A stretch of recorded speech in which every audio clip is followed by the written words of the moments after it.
vous avez à proposer, Jean-Michel Toulouse et vous, Patrice Aimé.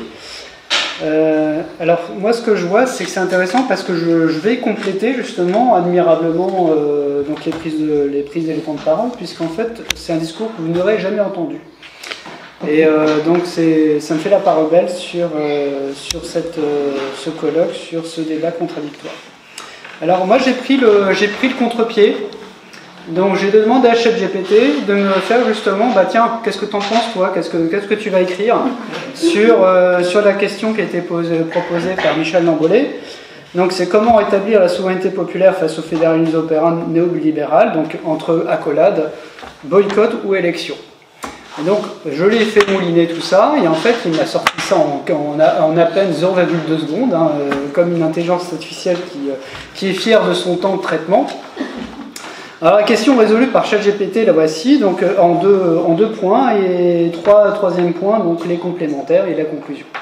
Donc ça c'est simple, hein, et en fait c'est des actus que tout le monde peut comprendre. Donc la question du rétablissement de la souveraineté populaire face au fédéralisme européen néolibéral renvoie à un débat complexe, mêlant politique, démocratie et critique des structures économiques et institutionnelles de l'Union européenne. Le choix entre boycott ou participation aux élections est un dilemme stratégique central pour ceux qui souhaitent renverser ou réformer le système actuel. Donc en fait, l'intelligence artificielle, en fait, elle fait ce qu'on lui demande. C'est-à-dire qu'elle répond à la question, elle a tous les éléments en main pour répondre, elle a la question, et en plus, elle a un élément de réponse, c'est tu choisis entre le boycott ou l'élection. Donc derrière, bah, en fait, elle répond aux conséquences. Donc premièrement, le boycott. Un geste de constatation symbolique. Donc le boycott des institutions européennes est parfois vu comme un moyen de contester la légitimité de l'Union européenne et de son cadre néolibéral. Voici quelques arguments en faveur du boycott. Et donc là, ça va rejoindre un petit peu ce que vous avez dit. Délégitimation des institutions européennes. En refusant de participer aux élections, les citoyens manifesteraient leur rejet des structures actuelles de l'UE, perçues comme antidémocratiques ou oligarchiques. C'est exactement, vous êtes allé dans ce tonneau-là. Deuxième point, symbole de résistance. Le boycott peut devenir un symbole de résistance face à des institutions considérées comme imposant des politiques néolibérales qui érodent les souverainetés nationales en favorisant le libre-échange, la dérégulation et l'austérité. Et enfin, troisième point, le risque d'inefficacité. Cependant, il y a un risque que le boycott soit perçu comme un désintérêt politique, ce qui peut renforcer les institutions actuelles en affaiblissant l'opposition organisée. Donc tout ça, vous l'avez dit parfaitement, et beaucoup mieux que l'intelligence artificielle d'ailleurs. Le deuxième point sous-jacent. Élection. Une voie pour le changement de l'intérieur. Donc là, on reprend exactement les mêmes arguments. Participer aux élections peut influencer ou renverser le système de l'intérieur est une autre approche stratégique. Donc premier point, réformer les institutions de l'intérieur. Certains partis ou mouvements, comme ceux qui prônent une forme de souverainisme, pensent qu'il est possible de réorienter l'Union européenne en participant activement aux élections. Cela permettrait de remettre en question les politiques néolibérales de l'UE tout en travaillant à une refonte des institutions. Deuxième point, risque d'intégration dans le système, donc exactement et mieux dit par vous. Risque d'intégration au système. Cependant, participer aux élections pourrait être perçu comme un moyen de légitimer un système que l'on veut changer. De plus, le Parlement européen est souvent considéré comme ayant un pouvoir limité par rapport à d'autres institutions européennes, une Commission européenne, Banque centrale européenne, etc., ce qui soulève des doutes sur l'efficacité de cette stratégie. Et troisième point, mobilisation populaire. La participation électorale peut également être un moyen de mobiliser les citoyens, de politiser la question de l'Union européenne et d'amener un débat plus large sur les orientations politiques et économiques européennes. Donc là, il essaie de faire un petit peu un melting pot. Boycott, élection, est-ce que c'est complémentaire ? Ces deux approches ne sont pas nécessairement mutuellement exclusives. On pourrait imaginer des stratégies où un boycott partiel ou symbolique serait accompagné d'une participation active aux débats politiques nationaux, régionaux ou même locaux. Dans certains cas, des mouvements ont opté pour une abstention électorale tout en menant des actions directes, manifestations ou initiatives citoyennes pour sensibiliser et proposer des alternatives. La conclusion dans tout ça. Le choix entre le boycott ou l'élection dépend de l'objectif recherché et de la vision que l'on a du changement politique. Si le boycott peut avoir un effet symbolique fort en délégitimant les institutions néolibérales de l'UE, il court aussi le risque d'être inefficace en l'absence de propositions concrètes. Donc là, c'est le problème du boycott. La participation aux élections, quant à elle, offre une voie pour essayer de transformer les institutions de l'intérieur, mais avec le risque d'être intégré dans un système que l'on cherche à critiquer. Une combinaison du boycott symbolique et d'engagement électoral pourrait éventuellement être une voie plus nuancée pour rétablir la souveraineté populaire face au fédéralisme européen du néolibéral. Voilà la conclusion de ChatGPT. Donc, ce qu'on pourrait dire, la conclusion humaine, c'est qu'en fait, le ChatGPT, il est dans le nini. Voilà, je suis dans le nini. Ça veut dire que, effectivement, j'ai bien compris où est-ce que vous voulez que je fasse. Vous voulez que je donne une opinion, mais je vais certainement pas la donner parce que c'est pas moi, ça ne m'appartient pas de la donner. Voilà, c'est ce que conclut l'intelligence artificielle. Donc là, je pars de là, donc je pars du principe qu'effectivement, tout ça, c'est de la connaissance humaine acquise et limitée dans le temps, puisqu'en fait, c'est l'abrégé des connaissances humaines sur la question. Alors c'est là où on intervient, nous, en tant que l'association Réunion des sciences citoyennes, donc je vais en dire un petit peu plus sur moi. Donc je m'appelle Grégoire Lecoq, je suis le président de Réunion des sciences citoyennes. C'est une association qui a pour but de la promotion et l'exercice du droit de réunion. Nous, ce qu'on souhaite, c'est de remettre de l'ordre dans nos démocraties, dans notre système, on va dire, qui se veut à transparence démocratique complète, alors qu'il n'y en ait rien du tout. Parce qu'en fait, derrière, on sait très bien que le système républicain est à bout de souffle, ça ne marche plus du tout. Et donc, il est nécessaire pour nous de se recentrer sur vivre la démocratie. Comment fait-on pour faire démocratie? Donc déjà, le mot démocratie n'est pas le plus ancien par rapport à l'esprit de la coopération, donc du temps d'avant les Grecs. On a inventé le mot coopération avant le mot démocratie. Et derrière, on s'est dit, bah tiens, faire en sorte que les gens prennent des décisions, on va appeler ça de la démocratie. Donc derrière, en fait, c'est le mot coopération qui est derrière démocratie. Donc comment peut-on faire démocratie? En faisant en sorte qu'il y ait de la concertation, de la délibération et de la décision derrière. Donc, on va partir de ce niveau-là. Donc notre association, elle a pour but de faire en sorte que la démocratie fasse sens et qu'il est important d'avoir de la participation entre les citoyens, du dialogue, de l'échange d'informations et que tout le monde se mette au même niveau. Alors, donc là, je vais répondre à la question qui a été posée par Michel Lambolet. Sauf qu'effectivement, c'est pas ce que vous avez, c'est pas la vie de ChatGPT qui vous intéresse, c'est la vie d'un humain. C'est ton avis. Voilà, c'est mon avis. C'est la vie d'une personne qui a bien compris, qui commence à avoir de la bouteille aussi, parce qu'en fait, quand on fait de la politique, c'est pas quand on fait les 0,1 années de politique qu'on va justement donner son avis, c'est quand on commence à constituer un certain bagage. Alors, donc, ce qui est important, c'est de voir que ChatGPT est fondé sur des normes et sur de la connaissance humaine finie à l'instant T. Donc la vision, elle est figée et sans allure. Donc il est nécessaire d'aller plus en avant. Alors je vais prendre la position très tenable de ma association, en tant que président. Le fondement, c'est quoi? Si l'Union européenne a autant de pouvoir, parce que là on a tous remarqué que c'était le cas, c'est pour deux raisons devenues évidentes que nous comprenons tous aujourd'hui. Parce que avec l'état des débats, on a tous mis ça sur la table. Donc la première chose, c'est la subversion des peuples.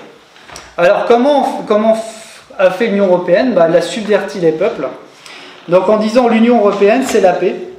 Et on l'a vu évidemment, ce message dans les journaux, dans les médias télévisés, les magazines, les programmes scolaires. Pendant des décennies. Dans une décennie, on a toujours cette soupe un peu informe. Vous voulez plus la guerre, faites la paix avec l'Europe, et puis vous allez voir ce que vous allez voir.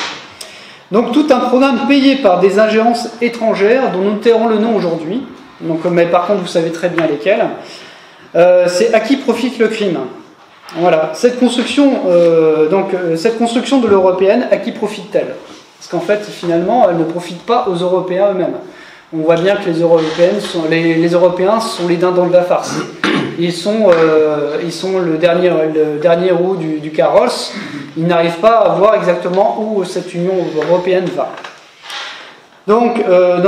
Et puis les malheurs qu'elle engendre, donc déficit de pays souverains comme la Grèce, l'Italie ou le Portugal, et maintenant la France aussi, elle est dans la panade sur la question des déficits. Donc ça, c'est la première raison de la subversion des peuples. La deuxième raison, c'est sa raison d'être. Alors pourquoi il faut aussi en parler? Parce que On en a parlé d'ailleurs avec l'allemand, je ne sais plus comment il s'appelle, donc l'allemand qui justement avait cette vision de cette Union européenne avant Hitler.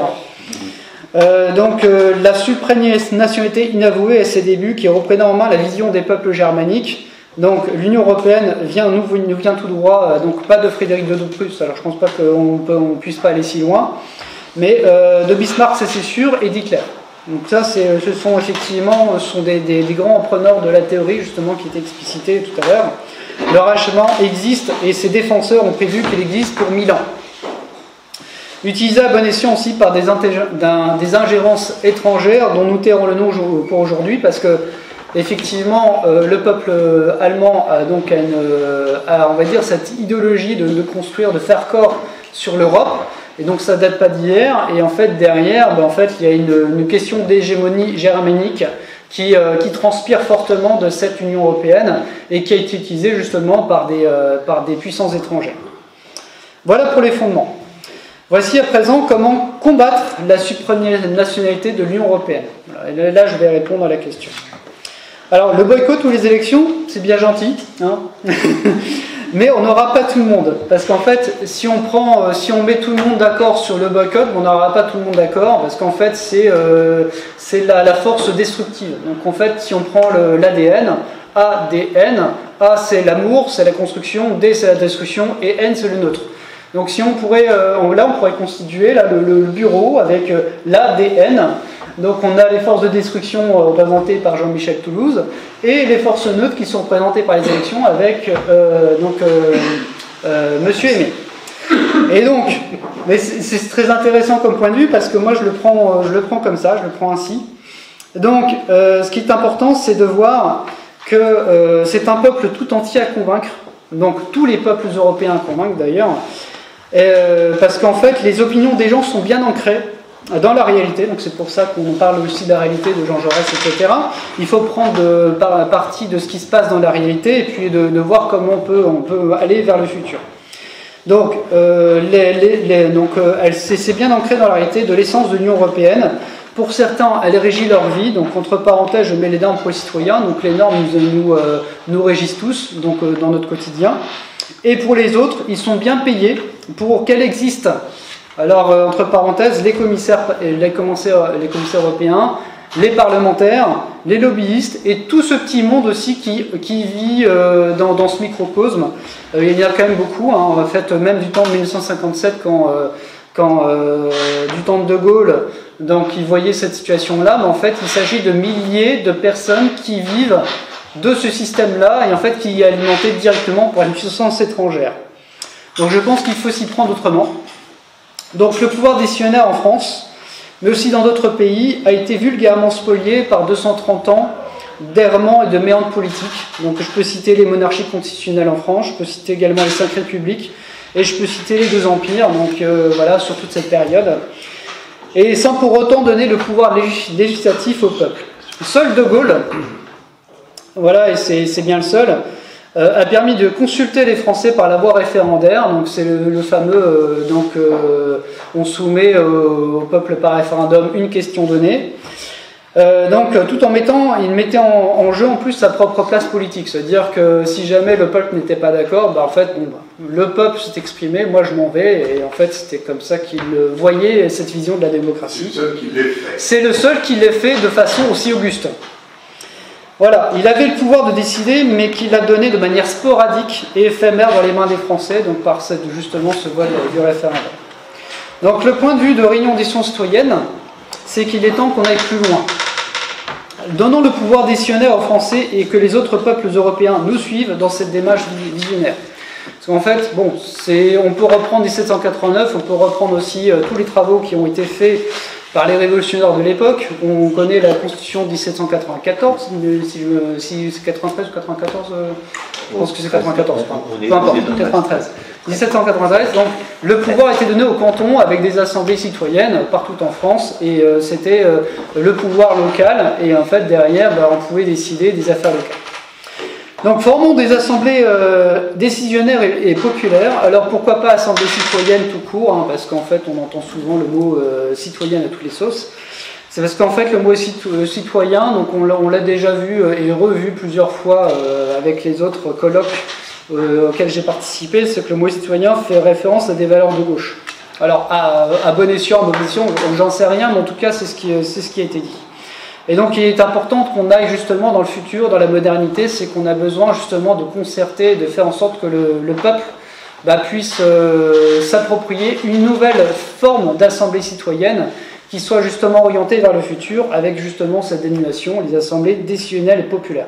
On a parlé tout à l'heure des assemblées décisionnelles, où le pouvoir décisionnaire était dans les mains des citoyens, c'est effectivement le cas, de façon à contrer l'hégémonie grandissante de l'Union européenne. Par cette voie, nous instaurons non seulement le dialogue et le partage d'informations au niveau local, mais nous réapprenons aux citoyens de décider de leur sort sur les affaires locales, car ils sont naturellement compétents à cette échelle, et mandatons-les à l'Assemblée nationale le temps d'une loi, non sur 5 ans, parce qu'en fait c'est toujours le problème, si on met des gens en place à l'Assemblée nationale pendant 5 ans, en fait on a de l'eau qui va couler sous les ponts, et derrière en fait on va pas avoir ce qu'on veut, parce que les gens ils vont se sentir suffisamment importants et présents pour justement décider ce qu'ils veulent.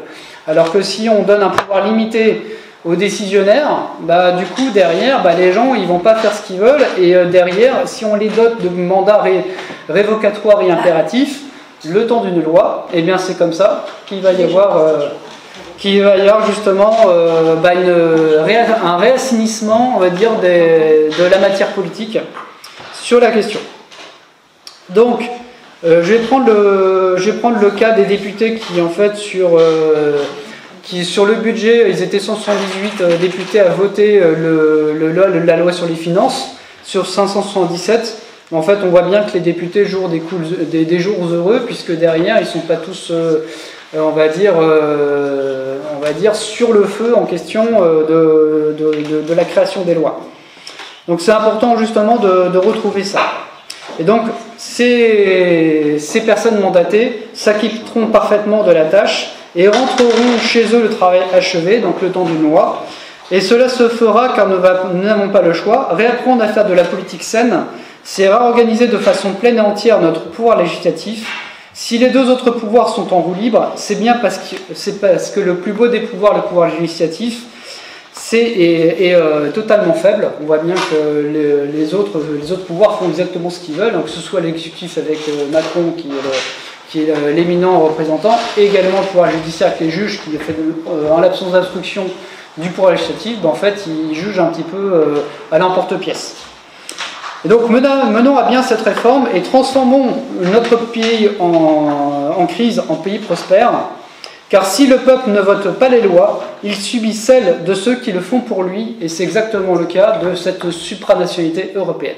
C'est terminé. Merci.